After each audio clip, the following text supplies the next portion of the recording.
Morning. I am so pleased to be here representing people with behavioral health conditions. As I can see here, this is a lot of people that are focused on the DD population. So I'm really glad to see Hawaii is trying to move things forward with employment and mental health. I actually got up yesterday morning at 3 o'clock to catch my flight to come here, and on the way I started getting a cold. So you might hear I have to drink water. I tested myself and I'm negative for COVID, just so you know, but I have a bit of a cold going on. Anyway, I ended up getting involved in IPS back in the late 1990s, and I worked for a very large comprehensive mental health agency called LifeWorks Northwest. And it's a very large agency, and part of it was a rehab program. And we had, along with behavioral health, so we had case managers and therapists and people that work with people with co-occurring disorders. We had a big employment program, and that was like quite adventuresome at that time, because it was very large. It was called supported employment. And so we all know supported employment. It's a very large umbrella that encompasses all different types of employment. So we actually had a very large sheltered workshop at that time. I helped to manage that sheltered workshop. We had, I think, 70 stations. It was a manufacturing business. And so we brought business in, and we had a lot of people working there. It was sub-minimum wage. We had a psychologist tied to the sheltered workshop. They do 3-week assessments with people. And then typically vocational rehabilitation would pay for somebody to stay for a work adjustment training. And typically what we found out was people needed to continue to work on their soft skills, show up on time for work, follow directions, dress appropriately. And so they'd stay in the sheltered workshop. We also had a janitorial crew. We had what we called an enclave, which was at Tektronix, and people disassembled computers. We had what we called a cluster program, which you don't hear about those very often. That was at Merrick's, another large technology corporation. People were placed throughout the company there. And what I found out is we had one supported employment specialist, so one person focused on helping people get competitive jobs in the community. And what I figured out after a while was people were coming in and nobody was going out. That employment specialist might have helped like 1 or 2 people get a job in a year out in the community.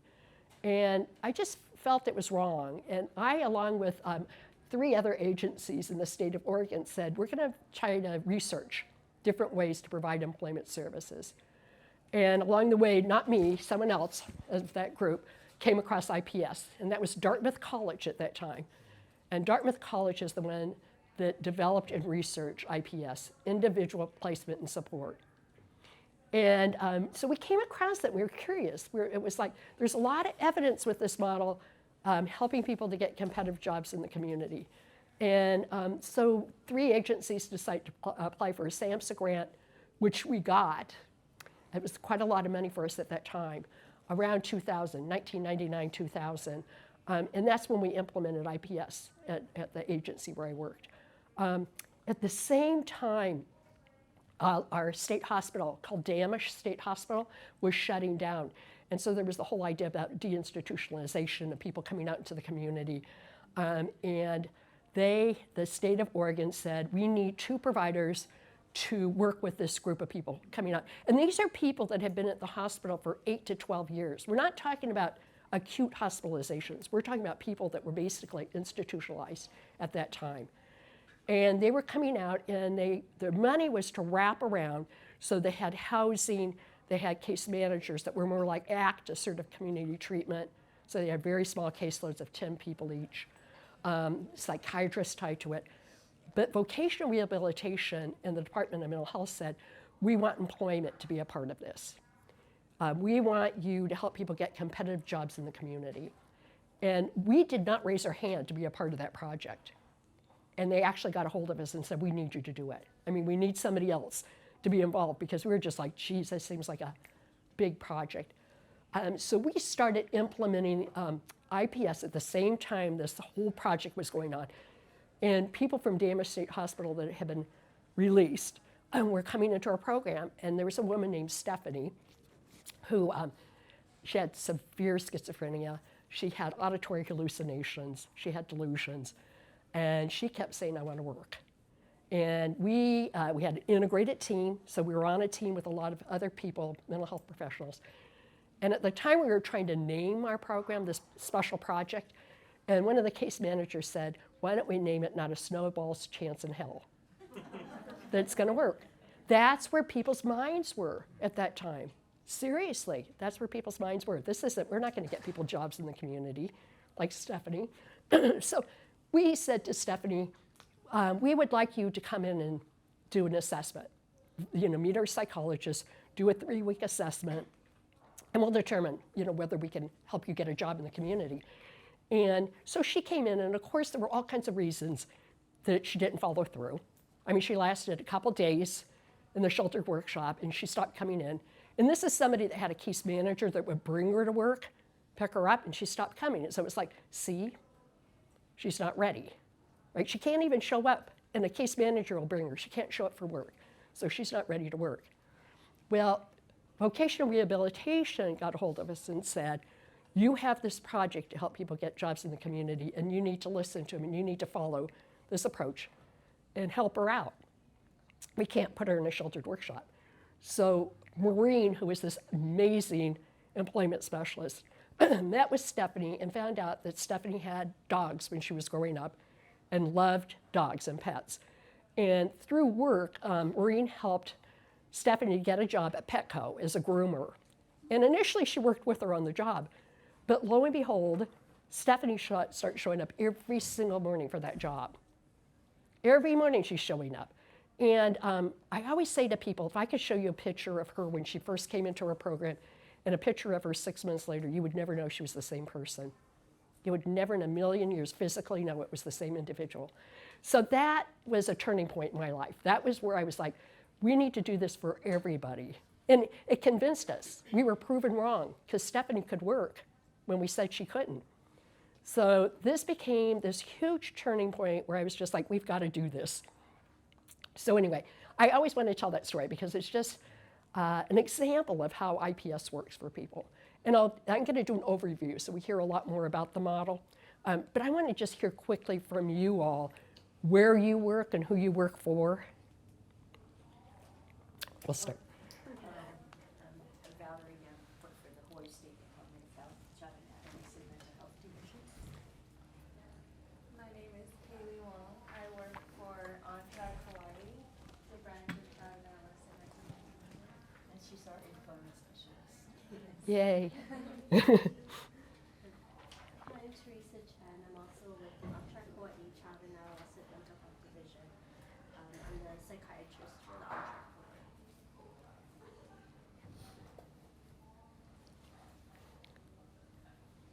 Hello, my name is Isabel Mejia Ramos. This is my sign name here. I work with Helen Keller, National Center. I'm an employment specialist for the deafblind population. My name is Yumi Zara from Japan, and actually I can speak English very little. So I work in University of Tokyo now, but I am a psychiatric social worker. So I was support employment people with psychiatric disabilities and for employment and until last year. Hello, I'm Leah Diaz. I am the Hawaii Division of Vocational Rehabilitation. Oh, yay. I'm glad you're here. Yeah. And as a VR counselor for many, many years. Hi everybody, my name is Alison Lee. Hello, I'm with Vocational Rehabilitation also. I'm with the Staff Services Office. Nice to meet you all. I'm Genesis Leong. Today I have my hat on as a graduate student in urban and regional planning. Very particularly interested in economics and disabilities, particularly within disaster recovery. I also work at the Center in Disability Studies as a public information specialist, and I get to have fun now. So Yeah. Thank you for having me. Yeah, thanks for coming. Good morning, I'm Kina Emerson. I work with the Adolescent Disability from the Great. My name is Elizabeth Kong. I'm with the Division of Vocational Rehabilitation at the Fall Branch. My name is Scott. I'm an employment specialist with Work Now Hawaii. Oh, great. Well, thank you, and I'm so glad to have so many people from vocational rehabilitation here. That's fantastic. Okay, so we're going to talk about this model, and how is it different than other employment models? Because like I said, you know, there are all these different employment models that exist out there, and you know, there's kind of the evolution, like I was talking about, sheltered workshops and janitorial crews and all those other things. And then we go to IPS, which one of the first things people want to know is it effective? I mean, is the model effective? Does it work, right? So there are currently 28 randomized controlled trials for IPS. And are you all familiar, most of you might be familiar with a randomized controlled trial? Or not, just real quickly. So, you know, it's typically what medical research is based upon. So it's a gold standard for medical research, but it's a flip of the coin. And they set up an IPS team side by side with a comparison. The comparison might be something that was considered best practice at the time. Some of you may have heard of Boston University's get, choose, keep model, or, you know, there are other models out there. So it'll compare it to that. It may be a clubhouse. It may be sending people directly over to vocational rehabilitation without having the supports. And you compare them, IPS to these other types of employment. And then you find out, you know, what the outcomes are within the comparison group versus IPS. And just real quickly too, these studies, initially when I started working at Dartmouth, I assumed that most of the research was going on in New Hampshire, and it's kind of like, that's not the best. I mean, it's a wonderful state, but it's not always the, you know, it's not, doesn't necessarily say what things are like across the world or the country. And there's actually 16 of these studies have been done outside of the United States. So 12 are done in the United States and 16 are outside. And the interesting thing is that in most of the studies, the people have recruited from the community mental health programs, so just traditional public mental health programs. You can see how many people were enrolled at any point. There's 18-month follow-along studies. So it's not as though just once people are employed, we just drop it there. It's kind of like, what happens to people when they're employed? Do they stay employed? And as I already said, it's, again, sometimes best practices. Let's go ahead. So these are where and this is really hard to see. We work with this researcher named Gary Bond, and you could look him up. He does a lot of research for us. And so you can look all these up. So every one of these research studies has a paper that's attached to it. And so the black bar is the employment rate, and the red bar is the control group. And then some of the studies had a second control group. So overall, what we found is that 55% of people get employment if you're in IPS, compared to 25. So it's 2 to 3 times more likely to help people with mental health conditions, and again, these are based on people with mental health conditions, to get employment. Does anybody have any questions so far? I'm wondering if there's any way I can get a copy of what's up on the screen. I think the PowerPoints, will they be sent out? Do you know? I can try to get people's information if you'd like after each presentation in the IPS track today. Let me know if you'd like a copy, and I can try to make sure we get it to you. Thank you. I'll give you my card after. Yeah, it could help. or I can get it to you. We have a website at the end too, and it's all on there. There's going to be evidence for IPS. There'll be where all the articles are for it. But you know, I often find right now it's a buzzword, right? We do evidence-based practices. You hear that all the time. Everything's evidence-based now, everything. And sometimes I'll say, can you show me any research that backs up the evidence? If there's evidence, where is the research? And it never comes. I'll say, send it to me. I'm really curious to hear how this model works. And you just don't get that. So, yep. Oh, So on the research that was done, so it was comparing IPS to what particular, like normal supported employment, or what other kinds of Yeah. methods was it comparing to? so it'd be the same thing like with mental health. So it wouldn't be like in comparison to a DD population of supported employment. So with people with mental health conditions, so it might be, it might be people being sent directly over to vocational rehabilitation. So if I had a mental health condition and I referred myself to you, VR, would it be as likely to get me a job as if I were in IPS? And we'll talk more about why IPS helps more people get jobs too. But it's also like it could be a clubhouse compared to a clubhouse. It could be compared to, I'm trying to think of what other just traditional employment. Well, I told you like choose, get, keep. That came out of Boston. That was all about choosing your job, getting a job, keeping a job. And that was supposedly like, it wasn't evidence-based, best practice. It was called the best practice. So they're recruited and then it's a flip of the coin. Either you're going to go into a clubhouse sort of employment setting or an IPS setting. And then you see what are the outcomes between these groups of people. Yeah, and please go ahead and raise your hand because I want to, we've got an hour and 15 minutes, so we have plenty of time to talk. I'm not going too way forward, but I heard that IPS is not only good for people with mental health, but also for other disabilities as well.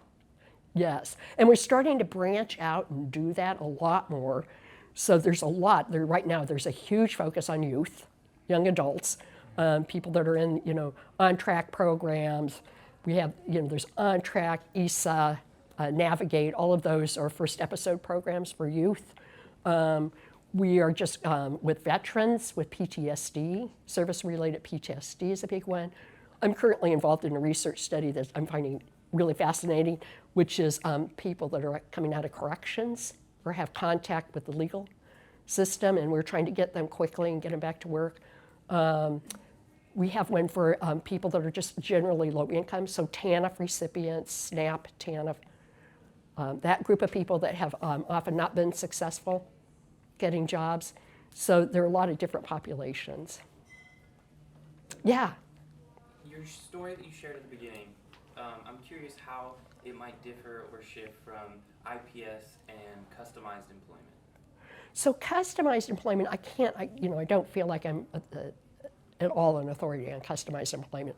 I just know it's a way of helping people get employment that I think my understanding is the whole discovery process with customized employment would not necessarily, it kind of slows down the IPS process for one, because we'll get into the practice principles, but it's all about rapid job search. We believe people learn best from doing things. I think if I were a person that had really a serious mental illness, I don't know that I'd want somebody putting me under a microscope and studying me in my home and watching everything I did. I think that would make me feel uncomfortable and maybe anxious. I don't know. Those are just some of them, but I could be off. I've never done customized. I've never done it. On it, I was just curious. Yeah. So we'll talk more about this. So we also found out through this that people actually obtain employment faster with IPS. They hold jobs for longer and work more hours. So these are also things that have been pulled out of research. Yep. So we also have, along with IPS, are you all familiar with the fidelity scale at all? There's a fidelity scale, and the scale is a tool that measures the level of implementation. So what we know is that if you follow it, it has all the critical ingredients. It's kind of like, it's really the roadmap to telling an agency, I'm staying on course with this model or I'm going off course. And so it's really, really helpful, and it just really spells out exactly what the program needs to be doing. And it's been demonstrated through research, again, that people that get higher fidelity to IPS will have better outcomes. So that's been validated. The scale's been validated. And I think I already said it's a roadmap. So I'll talk a little bit more about fidelity because we're getting into the practice principles. So it's typically a 2-day visit to an agency where you have 2 reviewers and you interview a lot of different people at the agency, case managers and practitioners and people receiving services. You go out and shadow the employment specialists while they do job development. So you get a sense of how they do job development. And then there's a big report that's written up that focuses on the strengths of the program, but also has recommendation. And the idea is that if there's 25 items that are rated, that if you rate on a scale of 1 to 5, if you rate a 3 or lower, the item is not implemented. So you look at those items. I can go across and I can see, geez, they're struggling some with job development. That's something they're uncomfortable with, or they may not be doing a lot of. And so that's where I would say, or a trainer, which we'd really recommend, is Hawaii would have an IPS state trainer would come in and work with the program. So they spend lots of time on site working with the program in order to help improve quality. It's all about quality improvement. It's not an audit. So a lot of times I've never had to go through a CARF certification, but I hear it's really difficult. So it's really meant to be quality improvement and with follow-up at the agency in order to work side by side with people. Any questions about fidelity at all? So I don't know. I think maybe customized employment came up with a fidelity scale a few years ago. I'm not certain about that. Okay.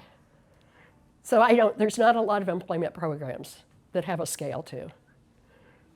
Now we're going to get into, there's 8 practice principles with IPS, and the practice principles are where they're the guiding, the force behind how services are provided to individuals. And I'm gonna go to all of you to help me with this one, but. Is this where the video is? No, that's in the second PowerPoint. So the first practice principle is competitive jobs are the goal. So what is your definition of a competitive job? It wasn't our sheltered workshop, right? It's like above minimum wage, Yeah, like a job that multiple people might be applying for, and you have to make your way into actually getting the role. yeah. Yeah. Yeah, so at least minimum wage, if not above. The same as your coworkers, right? And that anybody can apply for it. So it's open to the public. Anybody can apply for that position. They own the job. The person owns the job. It's not the agency. It's not like we have a business and we're going to hire you. Anything else? Integrated, so not like you're in a special room doing special tasks with your coworkers. Yeah, thanks, Teresa. So it's integrated. It's not like, so sometimes this is another type of employment model that exists. It's called set-aside jobs. So, you have special jobs that are there and you have a relationship with the employer. And so people are just put in those jobs. It's kind of like you can try this out for 6 months and see how it works for you. But it's kind of like they're through some kind of disability group that would put people in the job. So it's not set aside, it's integrated. Anything else? Okay.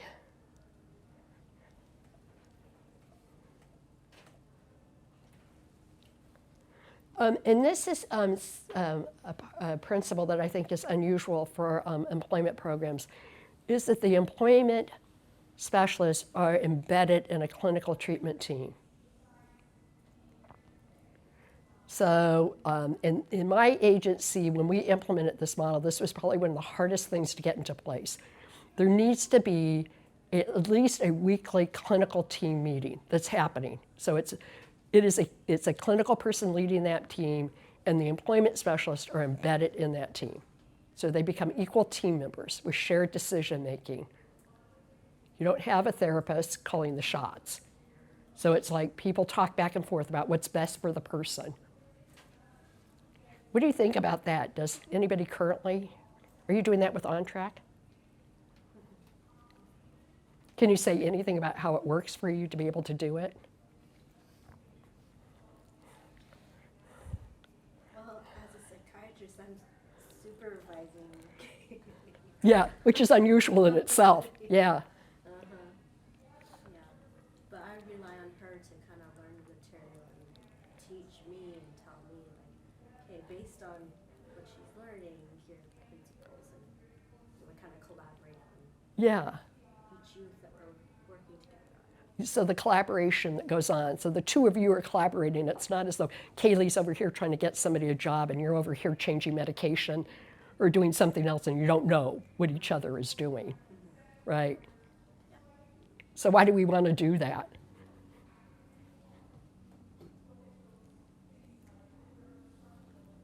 Yes.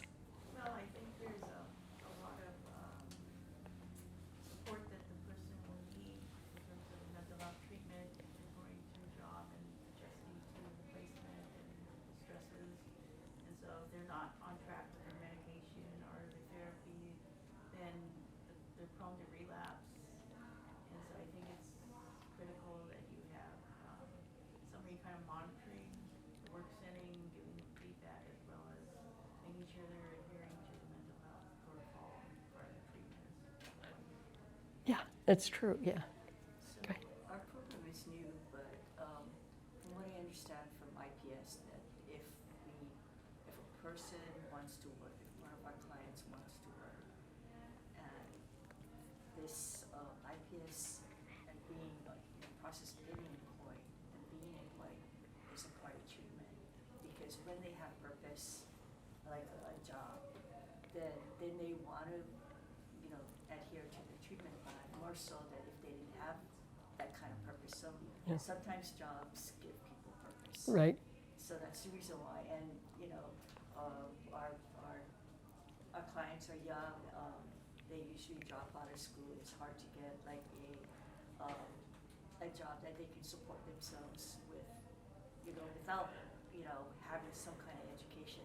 So we're hoping to work with the University of Hawaii CDS to maybe look into some of their programs to allow some of our clients to get education. And these our clients are they're smart. I mean, some of them are smart. Yeah. It's not like they can't go to college, but they can. So anyway, that's the reason why. Yeah. From what I understand, Yeah. IPS does. Yeah. And it does. It's just like Stephanie. It gave her a reason to think about taking her medication, to, dress appropriately for work. So it really does give people purpose. And it also just keeps everybody on the same page, right? So, in the past, we may have been giving people mixed messages, like, don't go to work, you're not ready to go to work. Sometimes even psychiatrists would be like, there used to be this thought way back when that work was actually destabilizing. It would cause people decompensate. So there was a lot of talk about that back then, and there still is. I mean, it may be hard for you to believe, but when I do fidelity reviews, which I do a lot of, I hear it. I hear about why people aren't ready to work. So everybody's on the same page. We're all working in a common goal of helping this person get a job. We can share information. The psychiatrist I work with on our team, which I'll tell you, it took a while for, like I said, that integration to work, but when it worked really well. And the psychiatrist was bringing in job leads to the team, and the case managers, I mean, you'd have trouble knowing who was the employment, because pretty soon everybody was like sharing information to help people. But it's kind of like the mental health team often knows the person better than the employment team initially. So they've been working with them and they refer them over. So they might say things like, I definitely, knowing some of the symptoms they experience, I really don't think it's a good idea for them to work in a certain sort of environment. If you have PTSD, it might be better not to be in a really loud environment. If you have a bipolar disorder, it's probably not good to have a graveyard shift at night. So all these things you're sharing back and forth with each other and thinking about. It's always up to the individual, but we're also weighing the pros and cons of those decisions. Yes? A couple of things. So remind me again, how often these meetings happen with the team? It gets confusing. This is weekly. Weekly, but you have some programs like ACT teams. Are you doing ACT here at all, Assertive Community Treatment? It's another evidence-based, and they meet daily. They meet every morning. They sit down and meet. It's a very intensive approach to treating people with very serious mental illness. And then are the consumers themselves ever part of this meeting? No, they're not. I mean, you would have those meetings outside of this, but this is really like, if I'm working with a team and we have 120 people we're working with, it's mainly being able to go through and kind of report on things so everybody's on the same page and we understand. So a psychiatrist would always often come in and she'd be reporting on, this is who I'm seeing today, and then she'd receive feedback.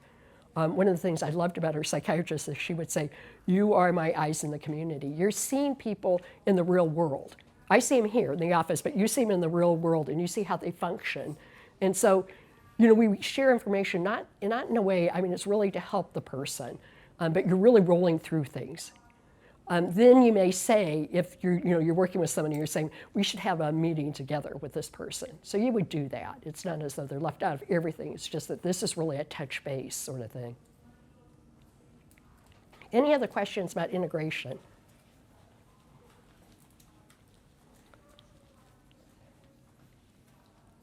trying to think if I had any other thoughts about it.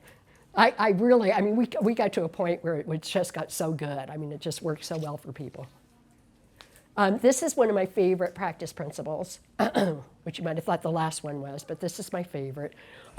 This we call zero exclusion.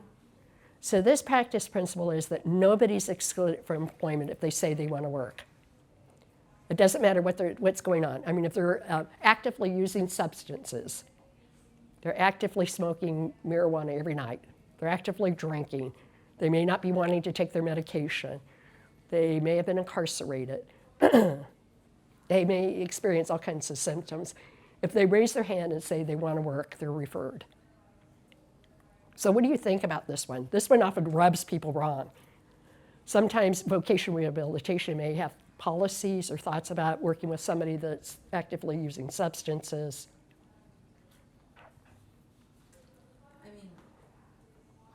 I mean, yeah, that is a complicated one. Yeah. So I suppose, VR would want to work with the person to make sure that whatever obstacles they have, whatever challenges they're facing, is there a way we can help them overcome those so that they can be ready for work? Yeah. But, okay. I mean, our staff would probably say if they're actively using substances or not taking medications and therefore have symptoms that make it hard for them to work, we'd want to address those first. Yeah. I don't know that that's in opposition to this. Yeah, so a little bit, because what we would say is, because people worry about that a lot, right? They're not going to be ready, they're going to burn bridges with employers, there's all kinds of thoughts. But what we found is exactly what you're saying. I mean, if you work with people on both at the same time, so again, we're getting back as a wraparound team, and VR can be on a team member too. You have somebody that works with people with co-occurring disorders. So they may be seeing that person, they may be seeing a therapist, they're seeing the psychiatrist. And what we found is, and if they're referred to VR, what we found is that if you work with them on their substance at the same time they're looking for a job, people have a tendency to either reduce their use or stop. It gives people hope. If what you say is stop using, work on that and stop using, and then come to us when you're ready for employment, what they hear is either I'm not ready, I don't want to, or I'm not going to do it. I mean, we just had people disappear when we used that we had I think it was called, what was it called? Any use is abuse, way back. And so it was like, you have to stop, you have to be abstinent before we'll work with you. Zero tolerance. Right. Yeah, before you're referred to work, you have to stop. And people just wouldn't do it. It just kind of put this thing in front of them, like, we don't believe you can work, we don't believe you're able to do it, and so they'd stop. But if you worked with them and said, we believe in you, we believe you can do this, employers will be drug testing, and I know you want, so let me tell you this one story, and then so we worked with this guy named Richard, and he wanted a job at Intel really badly, and Intel was like one of our biggest contractors bringing work into the sheltered workshop. And he smoked pot, and this is when it was not legal in Oregon, and he smoked pot, and we told him, we work with Intel. I mean, we have a relationship, they will drug test you. And he was always like, I'm gonna get through. I can make it, I'll get through. He just was convinced that he'd be able to slip under the radar. And we said, we can't represent you either, because we have this very good relationship. So I can't go to him and say, Richard is this ideal employee. Although I knew he could work, but it's kind of like he's going to test positive. So we said, you can go apply. It's a free world. Anybody can apply to Intel if they want to work at Intel. So he goes to Intel, and lo and behold, they hire him. And we're like, wait a minute, what did he do to get through? And then about 2 days later, he comes in and he says, it was dependent on my drug test coming back, and it came back negative. So they let me go.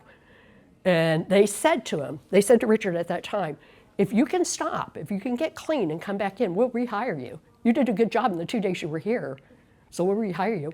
And he said, now I know what I need to do. And he stopped. He stopped so he could get that job. And that's a true story. But to your point, I think it removes barriers to entry. Yeah. And barriers tend to cause people to fall off or not get Yeah. in. And I think it's great to not leave those people behind. Because Yeah. there's plenty of people who might have a long habit and it might be tied to those mental health situations. So removing those barriers, I think, sounds phenomenal. Yeah, yeah. So it is. It's like instead of excluding, we want to include everybody and work on inclusion and then work at the same time. So it's hand in hand. It's not like we're ignoring it or we're saying we don't care, go ahead and use. We're not saying that. We're saying let's work on it, but let's work on both together at the same time. And the other thing I like to say about that, and then I'll stop, is that there's no crystal ball to predict who's going to be successful. We just don't know. I mean, we can predict over and over, like we did with Stephanie, that she would not be successful, and that just was not true. So this is another one. Well, it'll be interesting to hear from VR because you have, this is where IPS and VR sometimes kind of like, you have all of your procedures and things you have to do, the steps you have to do. And in IPS, they have theirs, and so sometimes the timelines don't line up. So this is what we call rapid job search. It is not rapid job placement, it's rapid job search. So when the employment specialist meets with the individual job seeker, we give 30 days for there to be a face-to-face employer contact with somebody that has hiring authority. So if you come into the program and say, I want to work, and you meet with Kylie and she does like we call it a vocational assessment, which is just a career profile, there's 30 days to get out there and start meeting with employers on behalf of that individual and what they want to do. So why would we do that?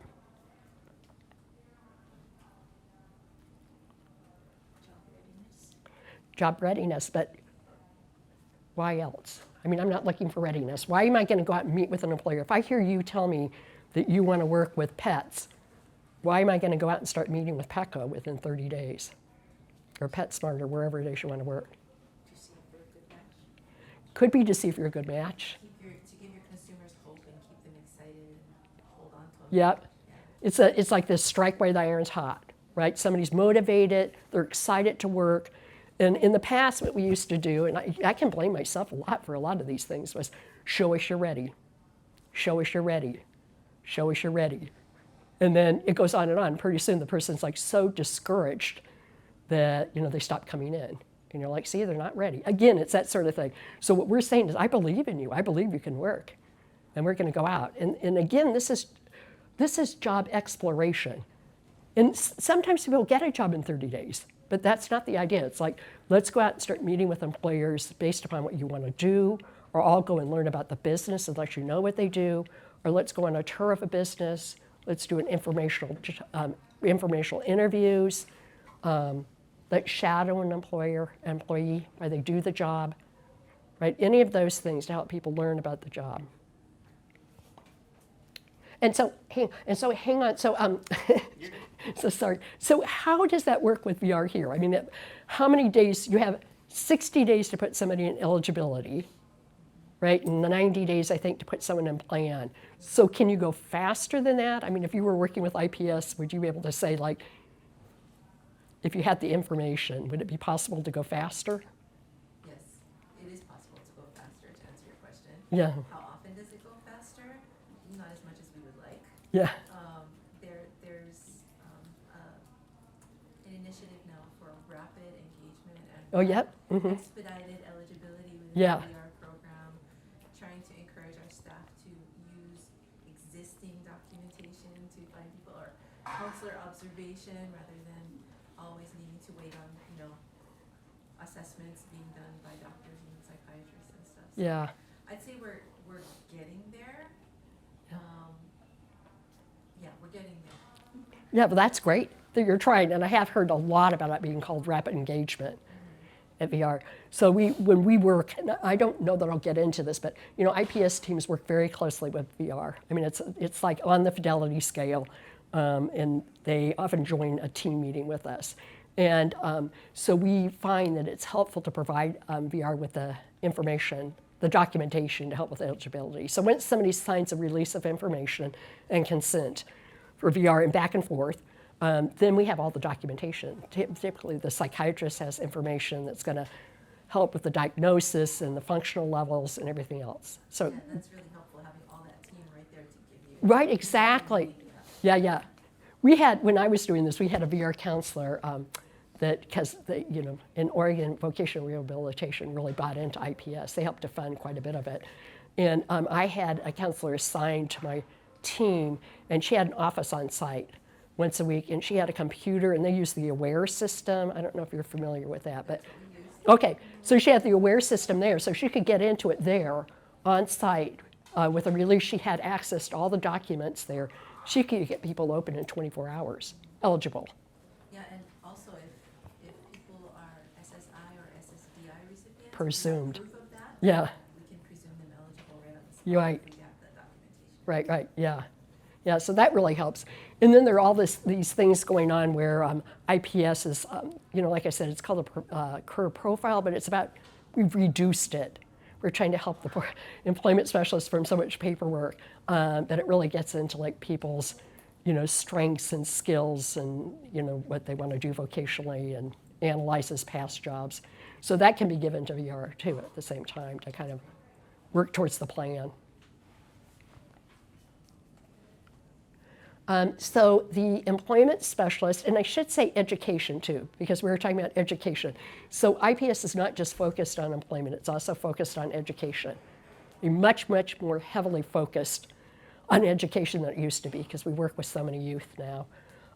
But for this part, this is the employment specialist build relationships with employers based upon people's preferences. So for fidelity, you go back to that fidelity scale, and what it would say is that the employment specialist needs to make 6 face-to-face meetings every week with someone that has hiring authority to build a relationship. So you may have to make 12 employer contacts in order to meet with 6 people that have hiring authority. You got to get to that person with hiring authority, though. So we do a lot around coaching, around how to help employment specialists to do that and building relationships with employers. Any questions about that?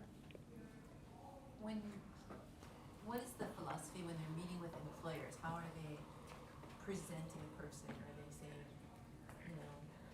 give this person a chance, you'll be doing, you're such a good-hearted person if you take, or are they saying, this person is a benefit to your company because they're Yep. That's the next PowerPoint is the 3-step approach.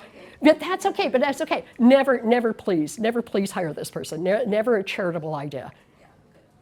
Yeah, it's not. So, a lot goes into this though, and I think a lot of times when people take the job, at least when I hired, I don't know how many employment specialists I hired in my life. I don't know how many. Very, very, very rarely did anybody come with job development experience. So they need to be taught how to do it, because they don't know how to do it. It doesn't come naturally. So a lot goes into that. I was trying to think about what else I was thinking about with the employment specialist learning this job. But it also helps to have a supervisor that'll go out with the employment specialist, because you're alone. It's often there's only 1 or 2 employment specialists, so they're kind of a lone position. Sometimes VR will help out with that. so important because I think we find a lot of times the biggest obstacle is overcoming the misconceptions of employers. Yeah. So how you present the program, how you present the individual to the employer is so important. Exactly. And ours, and I don't want to jump ahead either, but it's all about not focusing on us and what we do. It's focusing on them and what they do. And you eventually get around to talking about what you do, but initially it's like keep the focus on the employer, because that's what's going to make a good job match. You have to learn what they look for and what they do and the sort of person that's successful. You just have to understand that. So then you can advocate for somebody that has a match, that is a match for them. I've also found that since the pandemic, and I don't know if any of you have done job development, but I'm finding that employers are more open to working with us now. It shocks me how often I go in now to do job development and somebody will say, I'm so glad you're here. You all are doing a wonderful job, or I have a sister, or I have an in-law, or I have somebody that has, anxiety disorder, depression, or something else. So people are much more open talking about it. Question? Oh, thanks. So when you're working with the IPS, the planning and teams, working on facing a client, that individual, what if they don't have any certification, no degrees that's working on your team? That's where you could get VR involved. VR can help with the clients getting their certificate or their degree in order to get the job that they want. Yeah. So if the person doesn't have a certificate, doesn't have the required degrees for Yeah. that specific job they want, how would you help them if they don't have the credentials? Yeah, that's a good point. And we do that because that's the part of IPS that's education and employment. So education can be certificates, vocational training, going to community college, getting a forklift driving certificate, becoming a CNA, becoming a phlebotomist. So all of those things we help with. And that's another reason why the relationship with VR is so very important. And VR could pay for those courses, the trainings. Right, that's right.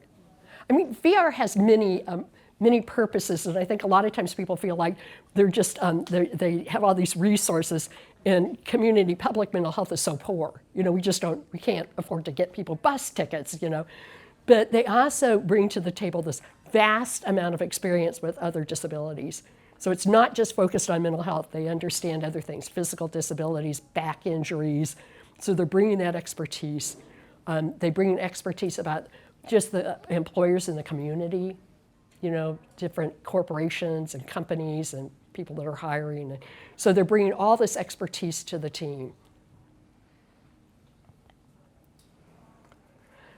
But I've often found with IPS, it's like people ask me things like, and this is personal preferences are honored. So this is like we really, really want to pay attention to what the individual wants to do. And you have to sometimes weed that out. I hear people all the time who will say to me, I'll do anything. I'll do anything. And I'm kind of like, really? You'll do anything? So you kind of give them some examples of things. Or we have something called the anything game.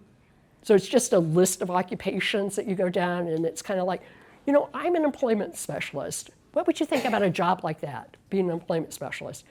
And the person will say, oh, geez, I would hate to have that job for whatever reasons. And you say, what would you like about that job? Well, you get up and go out and do things in the community. That sounds great to me. And then you just kind of keep going down jobs, and there becomes a pattern to what people say they like and dislike. But it's really quick. It's just a thing you do. You're not doing a whole lot of assessing. It's just kind of trying to get around to it. I had an employment specialist tell me once that he goes to a grocery store that has a large magazine rack, and I'll say to the person, pick out a magazine that interests you. Just look at this, because a lot of people are really visual. So it's just kind of like a visual thing. And when the person picks out something like on auto mechanics, it's like, why did you pick that magazine? What interests you about that? So it's things you're doing together with the person, and going out.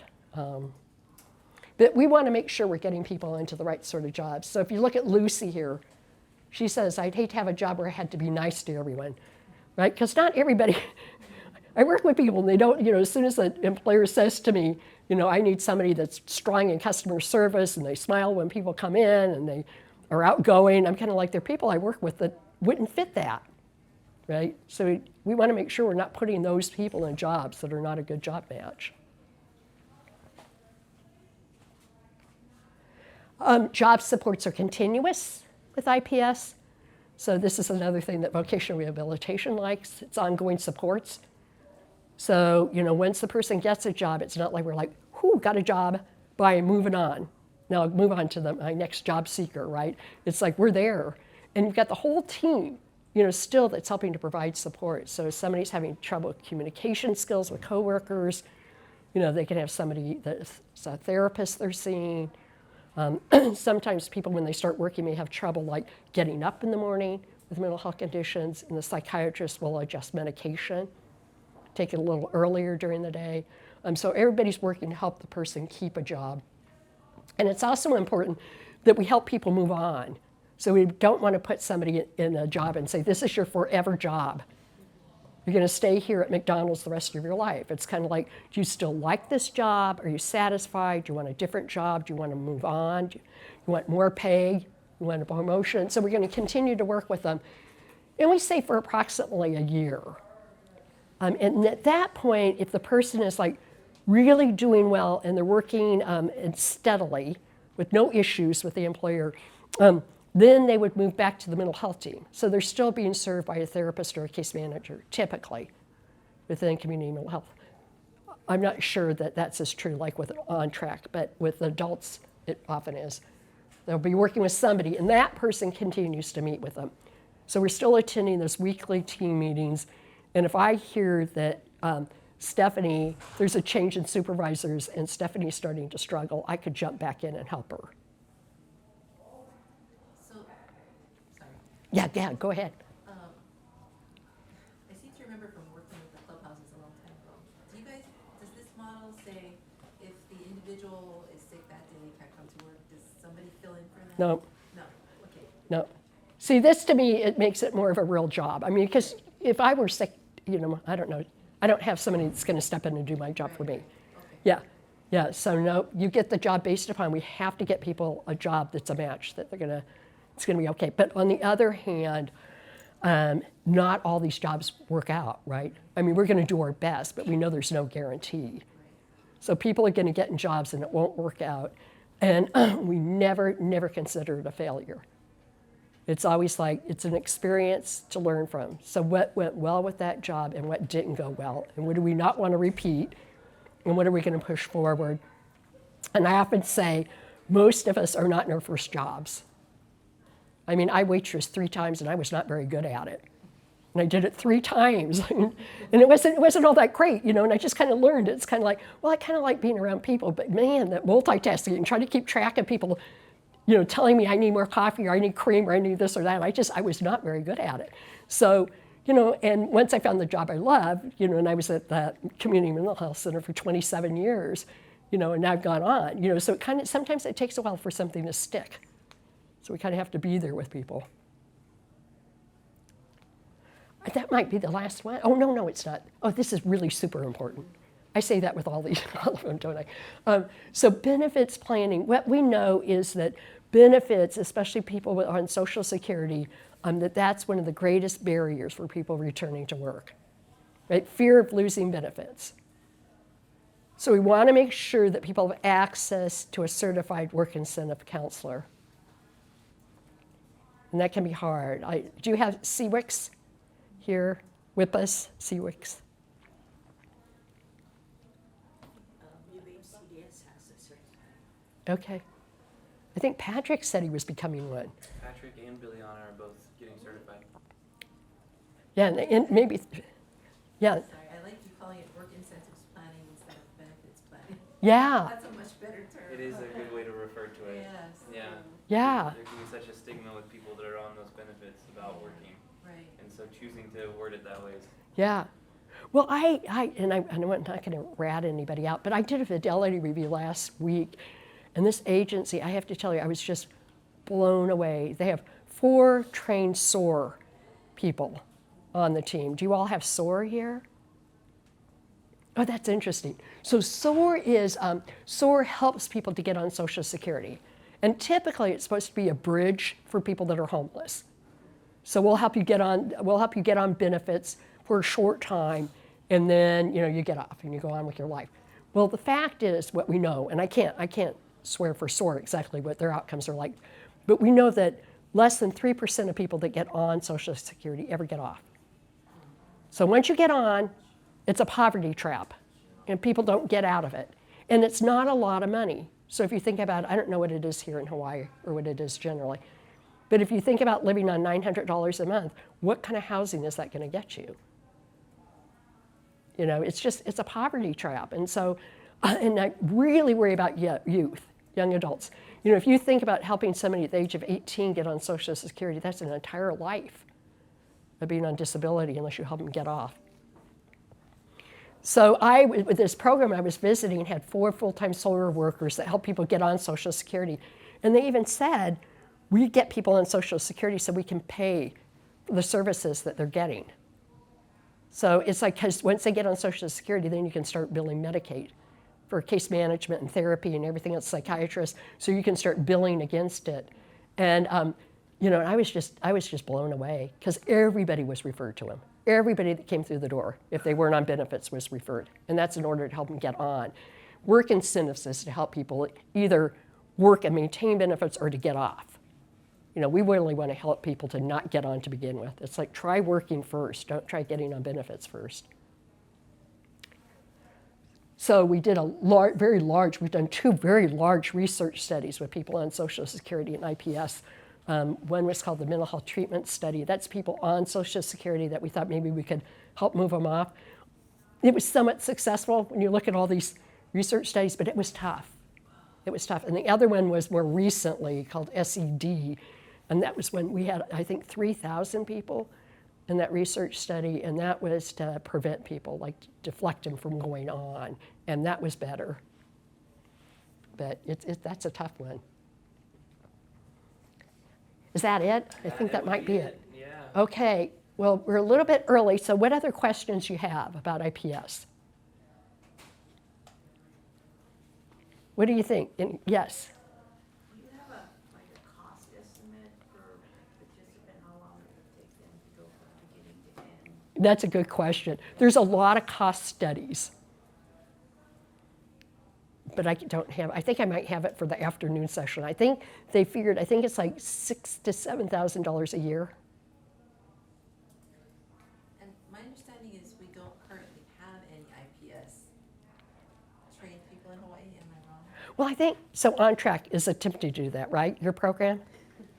Oh, we do not, okay. I'm sorry. Yeah. And it's Kaylee, right? Yeah. Not Kylie, Kaylee. Kaylee, are you taking the course? Okay, so they're both taking, we have an IPS online course. We've been doing it for a decade. And there's one for practitioners and one from supervisors, and Teresa's taking it too, so they're both taking it. And it's really helpful because it takes people through 8 units, and with each one of those you're given an assignment. And so I'm an instructor, and I'm totally neglecting my course right now. I'm sorry, Teresa, because I'm here. But anyway, you post your homework to the instructor that responds back, but it's all like real work that you would be doing in IPS. So it's kind of like field work you do, and then you report in on how it went, and then you get a response. So that's helpful. And there is a VR online course for IPS, and there's a practitioner one. And then what would you say is the percentage of folks who are in the IPS program who do find placement sustainably and who stay in it meaningfully? And what is the attrition rate also with that as well? Oh, you're asking me. I thought you were asking Teresa. For you. I'm sorry. So repeat it again. I'm sorry. Sure. So just wondering about your success and your attrition rates, right? So we have your percentage of clients who participate in the IPS seek and achieve gainful employment. Yeah. How many of them continue with the program for the period of time you were saying versus your sort of dropout rate, if you will? Yeah, I don't know. I don't know what the dropout rate would be. So you saw 55% of people get jobs. You know, but I can't. Sure. And then what about who stays? Yeah, I don't know how many. I don't know that there's a percentage of saying attrition rate. Is that in part due to the fact that you don't look at those as failures? I think you said that even if somebody falls off, it's not a failure. It's like, what did you learn from it? How can you take it to your next experience? Yeah, and I think a lot of times with mental health that people have a tendency to go through. So they'll go through and something happens and they're like, they drop out of sight for a while. I don't know if any of the rest of you have found this, but you know, they kind of like fade away for a while and then they come back again and then you try again. So I can't tell you how often that happens, I feel like, with people, that we just kind of keep working with people. But you know, overall, I mean, it's successful, and we found, I don't have the study on it, but they have a follow-along, a 5-year follow-along that showed that, I can't remember what percentage of people over 5 years continued to work. It was very large. It was a very exciting study because it was just like, that test was amazing. And what Gary Bond says is that, you know, in mental health, we can provide a lot of different types of treatment. And what we find is employment seems to stick. You can teach people social skills, but that often goes away when they leave. Employment just seems to stick with people once they become a steady worker. Yeah, sure. And then how many people would you say of those who do fall out of the program? I understand and I appreciate that they'll sort of cycle back depending on Yeah. their particular conditions. But as they have sort of dropped out of sight, what's the follow-through look like so that they don't fall through those cracks? So, because they're still served by the team. So they're coming in, even if they say, I don't know that I want to work right now, and they drop off, they're still going in to see a psychiatrist, they're still seeing a case manager, they may be in the housing program. So you're checking back with them. You're checking back in, have you changed your mind? What do you think you'd like to do? Do you want to try again? So there's this idea that you don't just let people languish. You're just checking back in with them. I see, thank you. And so, if we can, give it up for Sandy for putting this together. Yeah. Thank you.